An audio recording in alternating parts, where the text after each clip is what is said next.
Hello, everybody, and welcome to Taking Control, the ADHD podcast on True Story FM. I'm Pete Wright, and I'm here with Nikki Kinzer. Hello, everyone. Hello, Hi, Pete Nikki. Wright. How are you? I'm doing great. How are you? I'm doing really good. How's your Kung Fu today? Good? Strong? Is your Kung Fu strong? Yeah. Very that's what strong. I like to hear. I like to hear that. I like to hear going into a show with that kind of real big Kung Fu energy, especially because we're talking about anxiety today. But, not anxiety in the form of, having a doctor or neurologist or any sort of specialist. No, it's just podcasters. But hopefully we're going to have a good time with that. We are talking to my dear friend, hopefully a friend of those in the community who've heard him before. Tommy Metz is back to talk to us, and we're going to talk a little bit about our upcoming season of What's That Smell, the Sometimes Funny Anxiety podcast. I'm very much looking forward to that. Before we get started, head over to TakeControlADHD.com. You can get to know us a little bit better. You can listen to the show right there on the website or subscribe to the mailing list, and we will send you an email each time a new episode is released. You can connect with us on Facebook, Instagram, or Pinterest at Take Control ADHD, but to really connect with us, you got to join us on the ADHD Discord community. It's super easy to jump into the general community chat channel. Just visit TakeControlADHD.com/Discord, and you'll be whisked over to the general invitation and log in. If you're looking for a little more, particularly if this show has ever touched you or helped you in your relationship with ADHD over the years, consider becoming a patron over at patreon.com/theADHDpodcast. Patreon is listener-supported podcasting, and with a few dollars every month, you can help guarantee that we grow the show, add new features, and invest more heavily in our community. Just again, visit patreon.com/theADHDpodcast to learn more. Nikki, do we have any news? No. It's a news-free week. Outstanding. No news. Outstanding. Then I say, let's go ahead and call Tom. Hang on. Let me see if he's here. Tom? Where's Tommy? Cue the music. All right.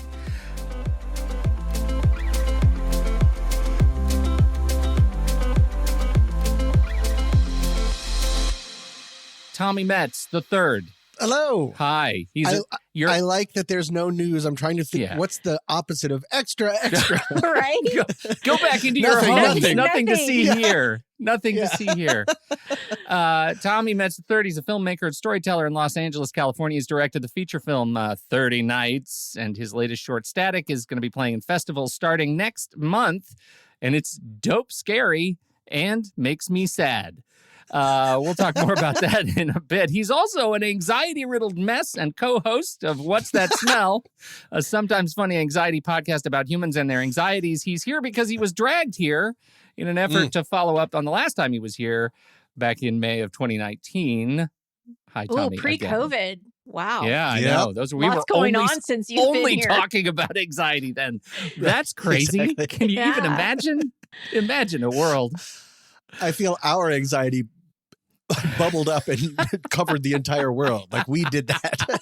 I'm sorry for that whole lockdown. I'm sorry. I'm not going to lie to you. That is in my notes, not the COVID part, but just we're gonna talk about that. So yeah, but before we talk about the anxiety stuff, I think we're when I asked Nikki before we started talking, before we were planning the show, I said, "What do you want to get out of a follow up with Tom?" Nikki, do you remember what you said? God, I hope it's the same thing I wrote down. Well, I don't know if I remember. I remember that I told you about this whole story about my mom being in the hospital and how much anxiety I felt about that.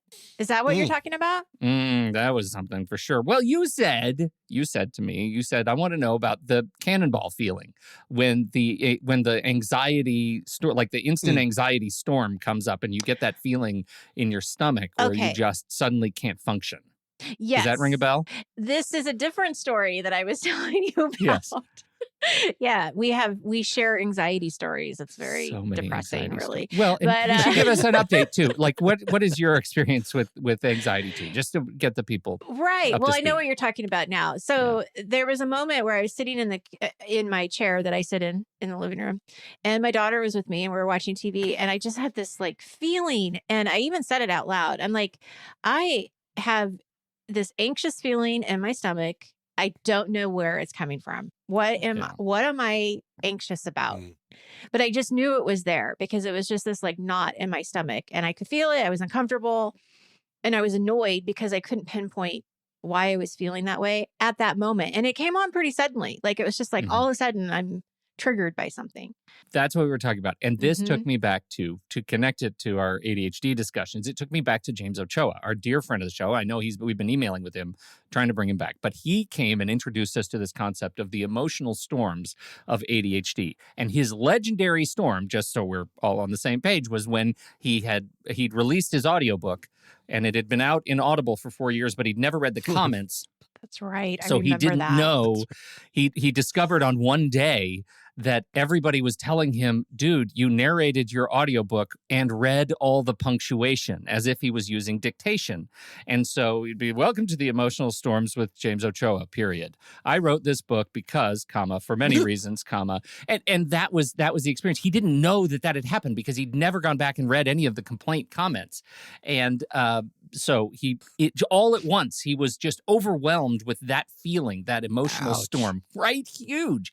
And so we got to sort of talking about, like, what do you do when that anxiety storm hits, when you suddenly hit that sort of panic event and you don't know how to address it and can't move forward, can't move backward, just can't move.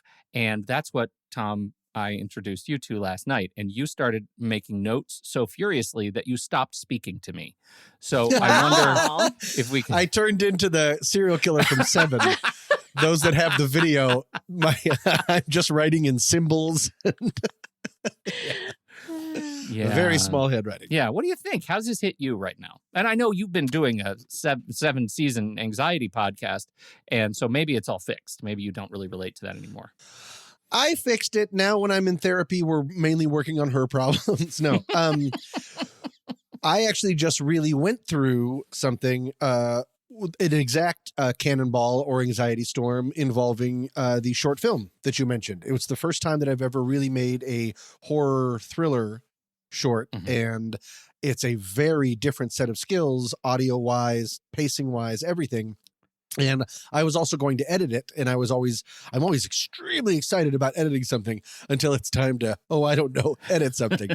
And I found that when I would sit down to start working, the amount of work and unknown that I had ahead of me, and unknown is a really big thing for me, anxiety-wise, my hands would start shaking, and I would start to get a little sick. I noticed that I was saying, ow, out loud, that the waves were so, even though it's just anxiety, the waves were so strong, it felt like physical pain, and I had to push. That's one of my first steps in anxiety is flight. Right. Yeah. Which is not, but it just feels I always call it too hot. It feels too hot to touch. If you want to mix all of our metaphors. And so I had to walk away. And that's my biggest, if we had to really boil down my anxiety to one thing, it is anticipation. What? It's talk more about that. I don't. Sure. It's once I'm let's compare it to like theater. Once I'm on stage, I'm fine. Once I'm actually doing the thing, I will usually lose myself in the work. And my confidence raises up, and I just sort of start enjoying it. Leading up to that is really difficult for me. Actually sitting down and taking that first step, because that first step is going to lead to the second step, which will lead to a scary step. And then ultimately I'm not going to be able to do it. And then everyone will not like me anymore. That's the chutes and ladders of where it's all going to go, is I'm going to let people down. Everyone that worked really hard, it's going to be on my shoulders. I'm going to blow it. And so that keeps me from taking step 1, because I'm kind of worried about step 10, in effect. Yeah, right. Yeah, I mean, sense. Nikki, how, like, I don't know. Tom last night told me something that I thought was really interesting. He said, what did you say? ADHD sounds cool. I wonder if I could get something like that. Like, yeah, it sounds really neat. It sounds really neat. Tom does not have ADHD, but I listen to him talk about it this way, and I think, wow, I feel like that's the sort of call and response to ADHD, like emotional distress, if I've ever heard it. Like, that is exactly the feeling that I get when I feel like I'm like letting someone else down and going into that absolute rejection sensitivity stage. Well, it's why ADHD and anxiety, they live together.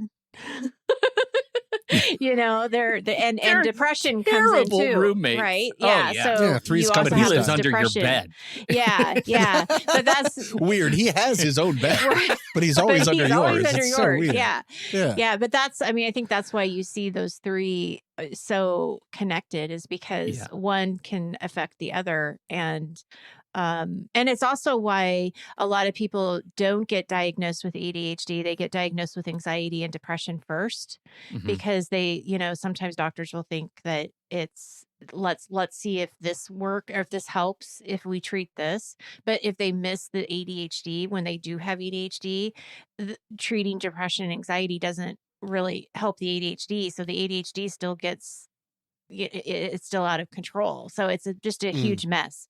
But that's which is what's interesting, because then when you look at the meds, right? I happen to I never take them, so I keep them on my desk, which makes me seem like really it's not good to just have drugs all over my office, but I do anyway. But what's interesting about that I see you've made a candy necklace of medication. What I need to take today. Yeah. All right. It's actually a really good idea. I'll just do the whole. If you're on video, you can see the whole panoply of a little jittery. Nope, lost one. We've got one. Look, so here's the thing that I find so interesting is that, like, if in my experience, if I'm treating the anxiety and depression part, then the ADHD stuff is still there. I just feel more muted about it. So I might feel better, but it's not making me finish stuff that I'm doing. It's not making me move forward. I just feel doesn't help you get started. Yeah, it certainly doesn't help me get started. It just sort of mutes the highs and lows, and I don't feel such severe troughs of anxiety and depression that I might have otherwise had. I don't feel like I have to carry a paper bag around in the car because of the sudden onset panic attack, but I don't feel any closer to getting out of the scenario that got me there in the first place. Does that resonate? Yes, absolutely. Absolutely. Because if you think about, ADHD medication, the stimulants, anyway, the ones that are stimulants are the ones that are helping you, increase that dopamine that you need to get started on something and to focus on something. So, an antidepressant, and I'm not a doctor, so I'm not like, this is just off of the cuff of personal experience and, coaching clients that talk about this. But that's the missing gap, is that, you can take an antidepressant, but it doesn't help you get started on something that you need to do that you've been avoiding, or that's hard, or has too many steps. So there's missing pieces to it for sure. And I am a doctor, and one of the things that I've learned is Tom is not a doctor. One of the things that I have to be it was just like a little disclaimer. Yes. No one should ever listen to Tom. One of the things that I really have to stay very aware of, that I've learned, but I've learned the hard way, is that I can get I don't mean to use this term lightly, but I think it really does apply. I get very addicted to that really quick rush of relief when I say, today is not the day. Yeah, I'm going to do it, and I'm going to do it tomorrow, and tomorrow's going to be the day. And I get this real rush of boom. What I have to remember is that rush goes away. Now that I think I'm just too old to fool myself, it goes away in about 48 seconds. And then the slow creep of just mounting anxiety, knowing that tomorrow's coming, because I'm compounding. I'm making it worse. Every time I push, I make it worse. And I have to spend enough time in that uncomfortable feeling to remember this is not worth it. And I know for myself, I know what I finally needed really to get past the hump for editing. I don't know if are we going chronologically? Do you want me to just tell you what it is? I'd love to hear it. Yeah. I'd love to hear it. But I just want to I just want to amplify that compounding. You use the word compounding, and that hits so home for me. And I think one of my favorite quotes from one of my favorite movies of all time comes from David Mamet in the movie The Spanish Prisoner. And one of the characters, the great characters in that movie, says, worry is interest paid on a debt that never comes due. And I live by that, because it reminds me that compounding interest is great in finance when you're earning it, but when you're just paying it out for fear, uncertainty, and doubt, then it serves no one. And the work that I feel like I'm doing is constantly trying to get out from under that experience of of feeling this thing that serves no one. So I just want to add to that, because that's a focused forward thought, right? You're thinking the worry isn't helping me. But I also want to say to folks out there that are thinking so much about their past, that also doesn't serve you. Right. Mm. Right. It can manifest in any place and time. I can sit there all day long and think about how much better I was at something when I was in college. Right. That's a real popular refrain. Well, and with ADHD, it's not being better. It's like, I can remember all the times I failed doing this. Yeah. Yeah, it's either I remember when I failed then, or I remember that just now I'm failing, like immediately. Yeah. So, all right. Yeah. Tommy, Go it's ahead, yours. Tom. Tell us about editing, please. Oh, well, I won't tell you. Well, really, editing is the second time you tell us. No, what I wanted to say is because with to use your word, Cannonball, with the anxiety storm, I also start to get very frustrated because rationally, I know once I start, it will be fine. I have never not finished something, like will be fine, but then that smacking against the no, it's too hot to touch, and I start to get really upset with myself, and then that doesn't help. And vodka, and then numbing tools. We've talked about that. Numbing tools. But what I needed two things, it turned out, to get started. And once I started, I never looked back. What were those things? I loved the editing process. Number one was there was I guess the only word for it is accountability.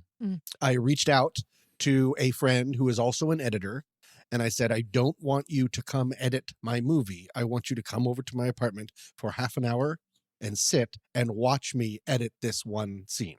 And I picked a very easy scene, like something just to really put, like, this is going to go here, this is going to go here, because it forced me to I wasn't going to invite him all the way down from Porter Ranch and then walk away. That was what I needed. He's really nice. So it was comforting to have someone there. I could say, how does this look? Which is in a way, do I remember how to edit? Yeah. And then the other thing, which took the edge off, which it took me a long time to learn because I think I had a pretty big stigma against it, was I also took, we talk about medication, right? You already brought up medication. I did take a Klonopin to take the edge off, because Klonopin there's no recreational use for me. It doesn't get me high, sleepy, anything like that. It just quiets everything enough. So those two things, a little bit of medicinal help, and then someone here, and he watched me edit for half an hour. And then I was like, oh, right, I enjoy doing this. I forgot. And he left, and I edited for another 2 hours. That's great. And now the film has gotten into 2 film festivals so far. Yeah. So, I mean, clearly it worked out. Yeah. We call those, accountability buddies, but mostly productivity pals, PPs. Those you have a PP. Sure. You have a PP. You had a PP. Productivity pal. Yeah. I'm not going to join you on this moniker. You know what? It's a gift. Right now, you're going to be all holier than thou and cool and say, I'm not going to join this. But as soon as we hang up, you're going to think, who's my PP for the day? And it's never going to let you go. That's a good point. That's the truth. And legitimately, Foster is my PP. Yeah, look at Foster. him. He's working really hard behind you. Yeah, he is. A little bit of a sociopath, Foster. So he also gets Klonopin every morning. So accountability. That's what I need. I need someone to sit down with me just for the beginning, because I know once I get into it, if that helps. Yeah, sure. Let's transition a little bit to some of our experiences talking about anxiety. And I have bridged this show and WTS before. I had a complete sort of meltdown about one of the episodes that we did. It's the first of our lost episodes of season 7, when I did this episode, and it ended up being just terrible and sad and horrible. And I came and did a part of our member. It wasn't terrible or horrible. It was just a different podcast. The sad, terrible, horrible podcast. And so I came back here and talked to Nikki about it and realized, oh my God, my anxiety is actually the experience of talking about it. And so we came back and redid that segment with me talking about the experience of talking about it. It was the Stowaway story, which will be coming out this season. And that is something that I land on because of what I like to think of the contagiousness of anxiety. And I'm wondering what you both have said to me things that sort of illuminate that we live in the same space around this particular issue. For me, it is remarkable to me how primed I am to receive anxieties, right? That someone can tell me something that they're anxious about or gift it to me, and it takes me zero time at all to internalize that thing and not let it go, to create that sort of perseverative thought spiral and just really get to the point where I'm shaking and can't let it go. And now it is forever attributed to this. And in this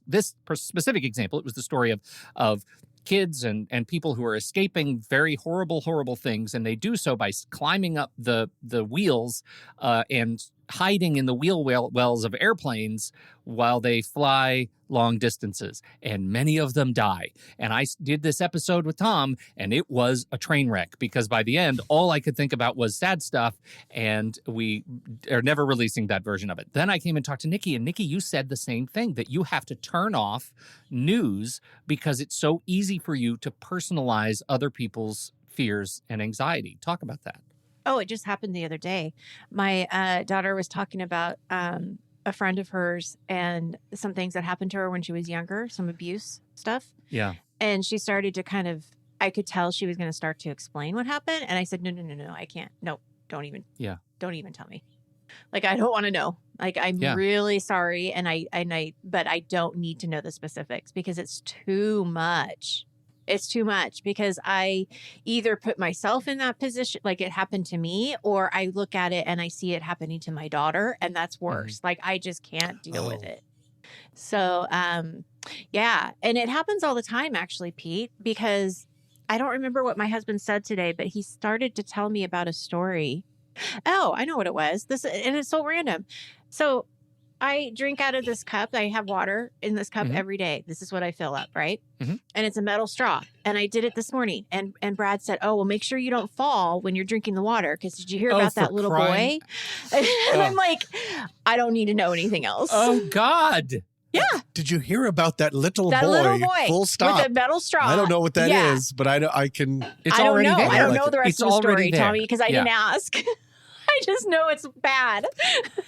So I do it all the time where I have to stop people because it's just too much. And then, it's just awful. I think of it happening and Well, and this is the thing. I started doing a little bit of research on this, and it's funny. There's a spectrum, but generally, the sort of therapeutic community says, like if you live with anxiety, it's pretty easy for you to internalize other anxieties that come along. Like if you spend too much time thinking about it, you'll spend too much time thinking about it, and that is a sort of a terrifying thing. Then you get the other side of those articles, which say like, yes, you absolutely can like give anxieties to other people. Here's how to protect your brain. And it's just clickbait. And really it's written by like the Harvard Business Review. And what business do they have talking about like the neurological aspects of anxiety? And so that is sort of the thing, like making light of this thing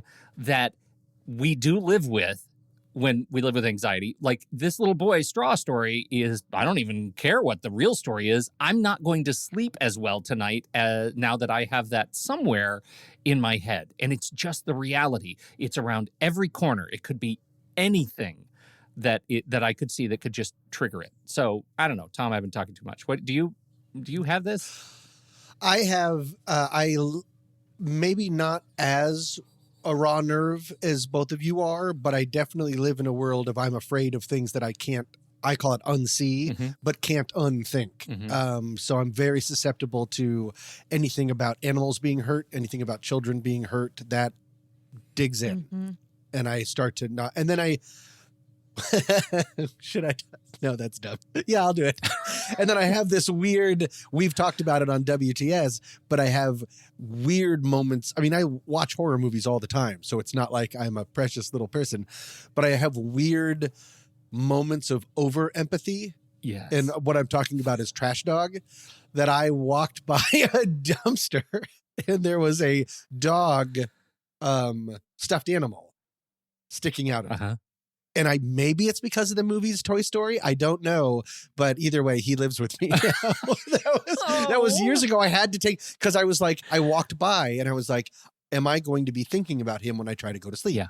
Because I feel sad that he somehow, I guess I'm anthropomorphizing him. Doing great. And I was like, I'm going to. Now that I've said, am I going to think about it? I'm going to think about it. And I went back and I put him in the washing machine. I Now Trash Dog lives with me. I love that. But that way also lies madness. I could be like, that mop looks lonely, and then I have like 9 mops in my apartment. But see, this is I really struggle with this, and I'm pretty sure we talked about this. Like, I have a thing about worms, and I know that I'm not alone with the worm thing. Like, after a little bit of rain, I see a worm on the sidewalk that feels like, oh, it's kind of washed up and it needs to go. I pick up the worm and I go, but I live. Oh, see, I have the opposite reaction. Oh, no, I live in stupid Portland. And when it rains, the worm which rains doesn't a lot. live in my mind. Oh, God, the worm lives in my mind, because there's something about like my identity as a, quote, good person that saves lives. And worms are the manifestation of that. But I walk down our little path in Portland to walk the dog, and after a good rain, it will be littered with thousands of worms on our mile and a half That's ride. like my worst nightmare. And it's so overwhelming to me. I sit with that for days. I could sit with that for days about all the worms that I couldn't save. Is that I'm so like, sorry. right? Like, that's why I do an ADHD and an anxiety show, because I'll never save all the worms, even if I tried, but I do feel bad about it. So, yeah, it's amazing. So, Tom, do you have any, now we've been doing the show for a long time now, do you have any favorite anxieties that we've talked about that you would like to illuminate? You mean that people have sent, or anything we've talked about? Anything. Oh, I have a long list.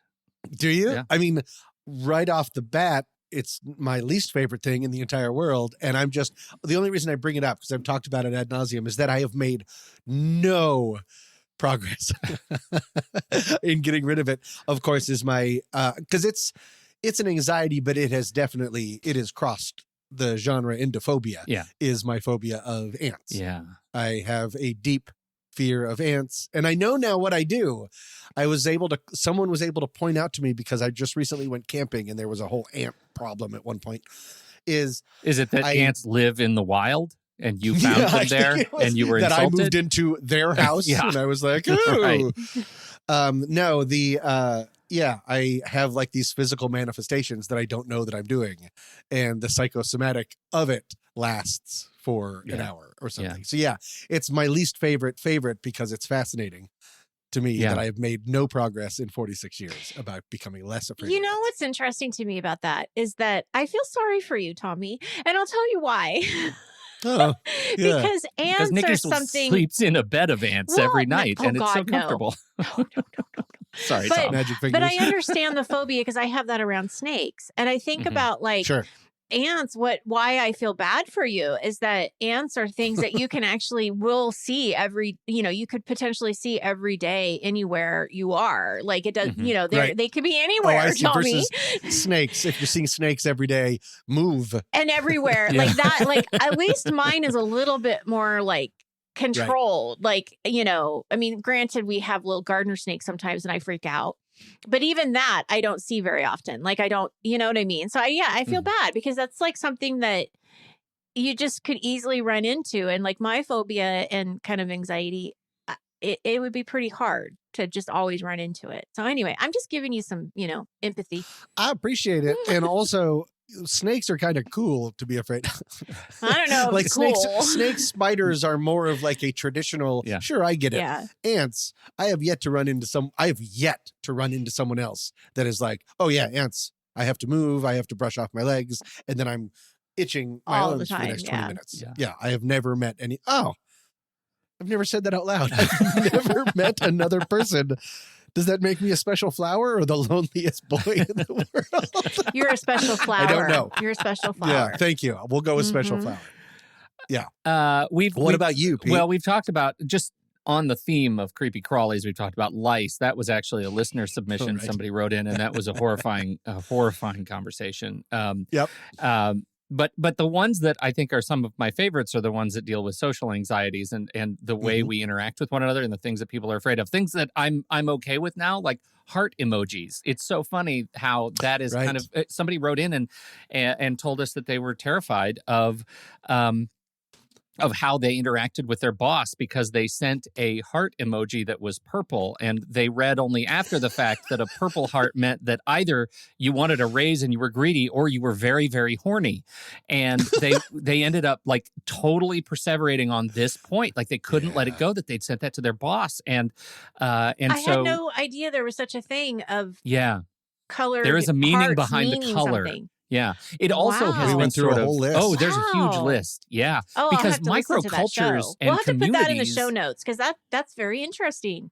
Yeah, it is fascinating. And so there are these micro communities that come up around emoji use. Like the purple one has also been co-opted. I think it was, who was it, Tom? Was it BTS, the K-pop BTS. band? And so now the purple heart can also mean you're a fan of Korean boy band music. So it's really interesting there. There was one that we did. Well, there are a couple around how I am incapable of talking to people in public. We did one on I think it was networking. The networking episode I can relate to that.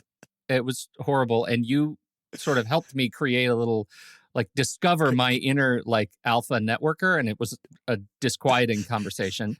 And then there was one where I was going on and on and on about how I don't know what to say when there's uncomfortable sort of like small talk, like at a Starbucks drive-through. How are you? I don't know what to say because my first instinct is I'm still alive, thank God. Or we're not living in the like post-apocalyptic dystopian future of Mad Max. How are you? And Tom says to me, why don't you just say, I'm good, how are you? In response. And that was a shock to me. I could not, he just made it so easy. And then at some point he called me Happy McDoodle Pants. And that sort of stuck. That checks out. Yeah, that stuck. We've talked a lot about online dating and reply all emails that I think was a real treat, learning about people's real anxiety around reply all and the rage that comes up that is not insignificant when you get a reply all email chain that won't stop. It is equivalent to road rage. Like it just comes out of nowhere and you get furious. And what does that mean for who you are? But to the point about the kid and the straw, we had one on basophobia, the fear of falling down, and it was around like running up concrete stairs as a jogger, as an athlete, and that's a real thing. Like fearing for your teeth, fearing for all the things that could happen when you fall down on your face. So is that horrible. Also because like one of the reasons why I'm afraid of heights is that I'm afraid that for some reason I'm gonna have this urge to just like jump. That's actually.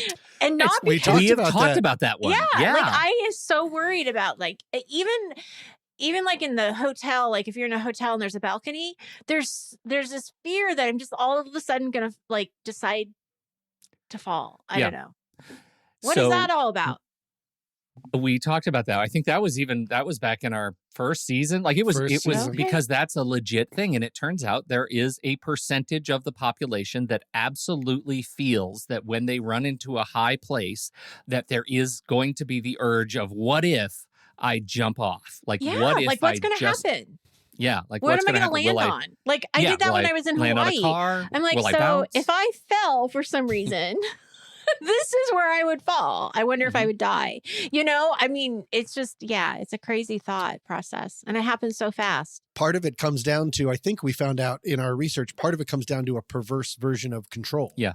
That if part of you is afraid of falling, that one way to get away from that feeling of what if I fall, I'm going to make the decision. Yeah.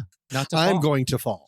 If I fall, like the idea of if you're on like a tough ledge and you're having trouble, just that one control option is letting go. Oh. It's not a terrible option. Right. But yeah, that's one of the things. That's so interesting. Wow. It is. And I think that's exactly it. But this is one of the examples. This is the reason. So I'm always asked, why do you continue to do this show? Because like, aren't you just inheriting all these fears? But I absolutely live with that, like, what if question. And as soon as we did that episode, I'm not going to say it went away. It didn't go away, but now that I've put words to why it's happening, it does not carry any of the emotional weight that it used to. It didn't carry the fear. That feeling is still there, the what if feeling, but there is no fear anymore of that I'm actually going to do it because, as Tom said, the answer is control. Like, I am in control and I have agency in the decision.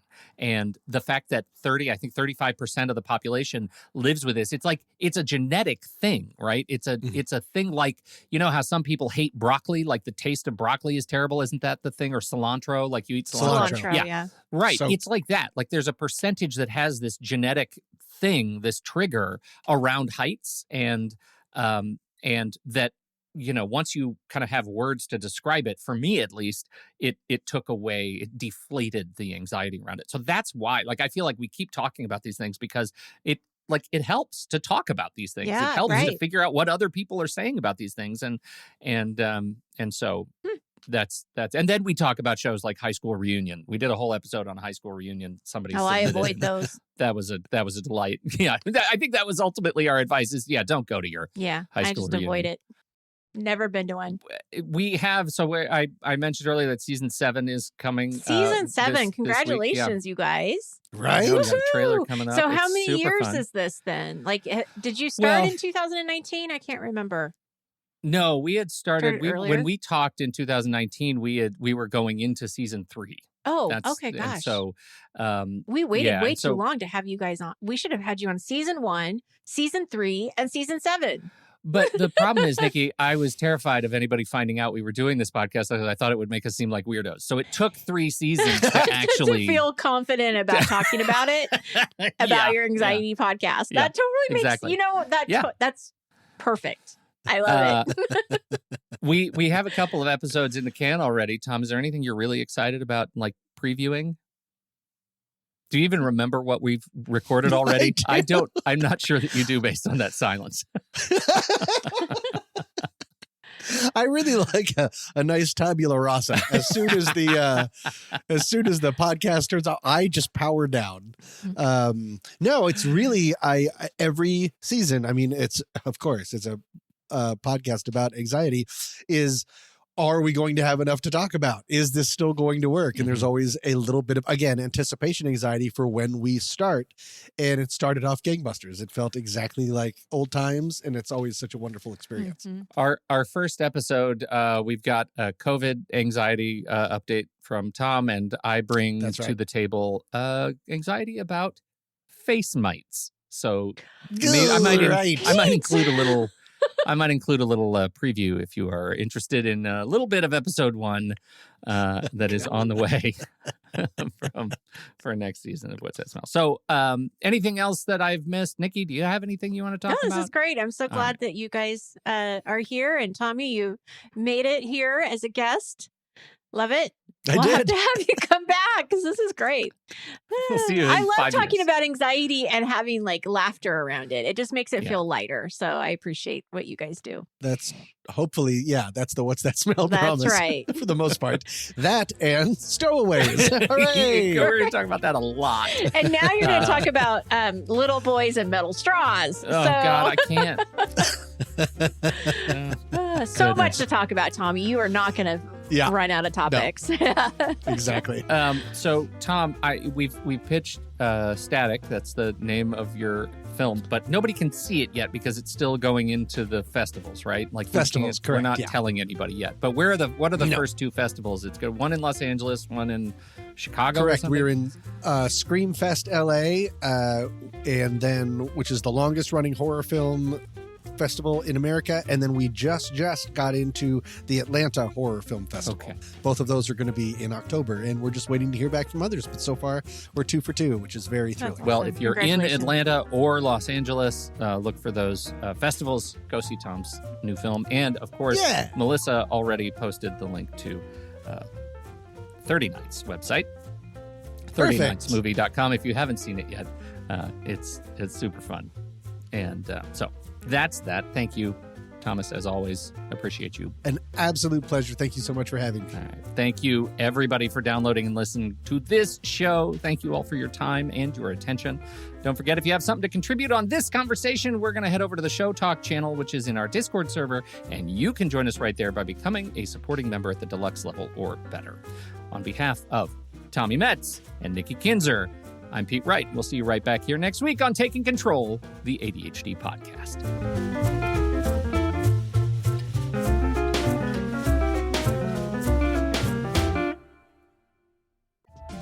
Tom, how do you feel about your face? Ugh. I feel like this isn't the first time you've asked me this. In what way, Pete? Aesthetically? Functionally? I've had face problems before. Over related to your pores. How do you feel about your pores? Do you feel like your pore game is on lock? It's pretty good now. Very pretty good now. But for one point, I believe we have talked about this, I had cystic acne and had to take carpet bombs of Accutane, which was incredibly horrible. Yeah. That was back. No, it was not good. Yeah. I'm also a friend of the Tane. Yeah. Friend of the Tane. Pumped a lot of Tane down in New Orleans. Yeah. So much Tane. What I'm worried about is I want to, here it is. Yeah. I'm going to share that. So I just want you to look at this. I'm going to need you to describe what you're seeing. Never not wanted to open something in my life. Is it going to be gross? No, it's just a close-up of skin. That's all. Okay. I'll just tell you so, up front. Clicking now? Yeah. Mm-hmm. Ew. But yeah, it's not gross, but I don't like it's it. Skin. Yeah, it's very close. And little hairs. Skin. Don't leave. Yep. Whatever you do, don't leave the screen share because this is important setup. Okay. So then if I move a little bit forward, do you see what's going on right there? Someone is putting some sort of swab onto a microphone slide. That's not what that's called. Microscope slide. You're exactly right. They're putting the substance. It is actually a kind of glue. Okay. That they are putting on a glass slide that is eventually going to end up in a microscope. And Great. then what are they doing here? There's a very pleasant young woman, and they seem to be putting the glued up thing on her forehead. I'm already starting to get a little nervous. Okay, then they're peeling it off. Ow, it made a little face. Mm-hmm. So there's residue on the slide, and it made a little face.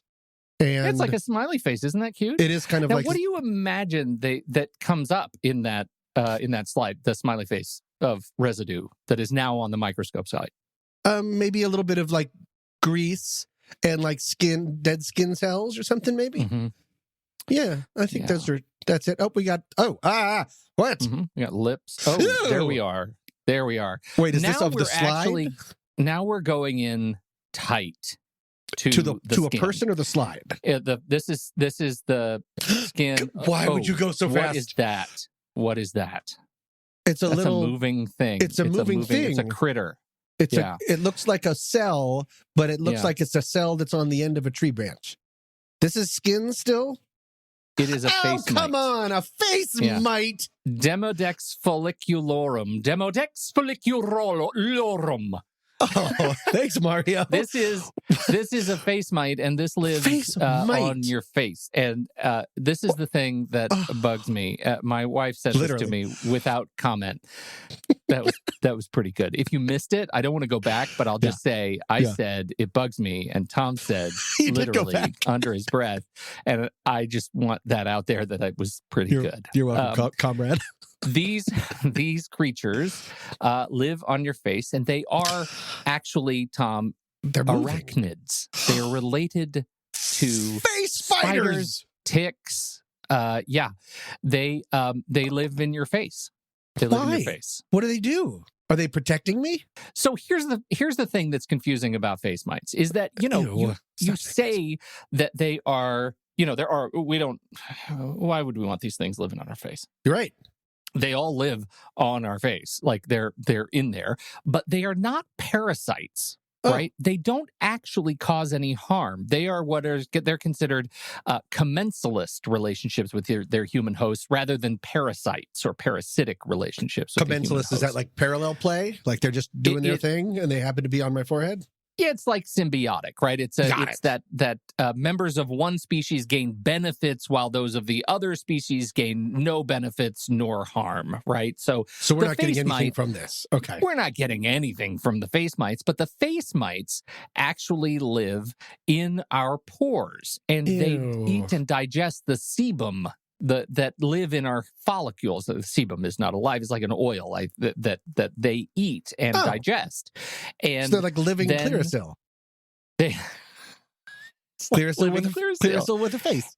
That's right. Except for if you have a breakout, if they get out of control, if their population gets out of control, you'll get like a red rash on your face. If you get a red rash on your face, those are the face mites. Demodex folliculorum. Could that be where rosacea comes from? Because I had rosacea once.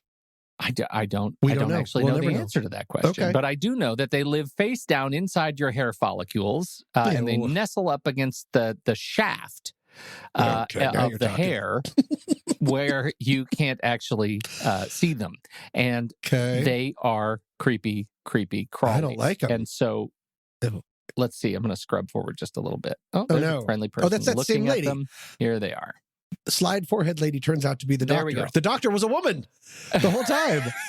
So you can see riddle. The main body of these things has the legs. It has the 8 legs, and then it has this long like tail right on the back on the back end of it, and that's how they align themselves against. You really the going hair. quick. Oh, look at him! And they're related to ticks and spiders. Now there's spiders and on the screen. eyeballs. Okay, what? Why are they related to eyeballs? Now, this is the thing. This is where I really wanted to make sure. How do you get these? Go ahead and ask me. Hey, Pete, how do you get face mites on your face? Hey, Pete, what are the chances you're going to stop saying the word face mite? Was that the wrong question? Hey, Pete, how do you get these face mites on your face? What are you seeing right now? Baby. A mother is kissing a baby. Baby? Yeah. Wait, it comes from babies? No, I wish, God, like so many things, Tom, I wish we could blame the babies. No, we get them. We pass them on to our children by rubbing our faces onto babies, and then they live on the baby forever. Oh, but rubbing faces on babies is like one of the top 3 things to do. Face mites, Tom. Oh, no. Face mites. Hugging, rubbing your face against another face. Anytime faces get rubbed, you're going to be passing on face mites to other people. That like is Eskimo the curse kissing of the face mite. Oh, God, it's all face mite action up and down. Eskimo kissing is just a highway of bugs.